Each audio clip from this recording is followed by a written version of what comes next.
שלומי! שלומי! כאן, כאן, תגיע. איפה אתה? איפה אני?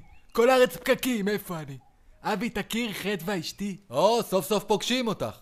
נעים מאוד. חשבתי כבר לא תגיעו. אחי, נכנסתי עכשיו לפקק, אתה לא מבין. במקום להפעיל את הווייז. כן, חדווה, במקום להפעיל את הווייז. הווייז לוקח לי את כל הבטריה. אתה מבין? הוא צריך בטריה. עמדנו עכשיו 4 שעות בצומת סגולה כדי שתוכל לשחק אנגרי בירדס. אני בודק גם מיילים מהעבודה, לידיעתך. שלומי, אתה מובטל. אני בין עבודות. אתה 6 שנים בין עבודות. את רוצה לעשות סצנה? את רוצה לעשות סצנה על זה עכשיו? שלומי, תרגע, מותק. למה לריב? אתם עייפים מהפקקים, אתם עצבנים. בוא תאכל משהו, תרגע, אוקיי? אוקיי. שים לך שיפוד, מותק. סליחה? שיפוד, מותק, עכשיו יוצא. אתה לא רציני איתי. מה זה? שלומי, נשמה טהורה, תרגע. זה עוף? זה לא עוף.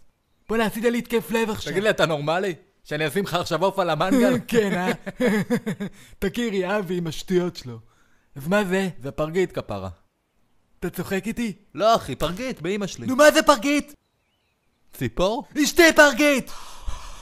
אוי ובוי. בוא'נה, אתה אוי לא ואבוי, נורמלי! איזה פדיחה. אשתי פרגית! שלומי כפרה, אני מתנצל, אני חשבתי ציפור. מה ציפור? וכמו שאני אבוא אני אשים לך אנטריקוט מול לא, הפרצוף עכשיו. אני יודע, נשמה. בוא'נה, אתה זה דפוק בתום לב, לגמרי. בתום לב, חדווה. את בסדר? את בסדר, מותק? היא בסדר. את בסדר, מאמי?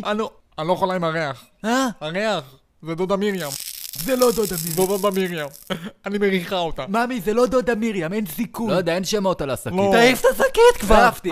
אני הולכת. שלומי, אני הולכת, אני לא נשארת כאן. מאמי, זה בסדר, הנה הוא התנצל. חדווה, אני מתנצל, כפרה. אני הולכת עכשיו, אתה בא או לא? תגידי, את נורמלית? אני לא חוזר בפרקים עכשיו. אתה בא או לא? לא, אני לא בא. את רוצה לעשות סצנה? את רוצה לעשות סצנה על זה עכשיו? הלכתי, ביי. חדווה! סמק! יו, אחי, אני מצטער. עזוב, רבתם בגללי. עזוב. זה לא רק בגללך. זה הרבה זמן ככה. אל תתחתן, אבי. לא, איזה... מי תרצה אותי? כן.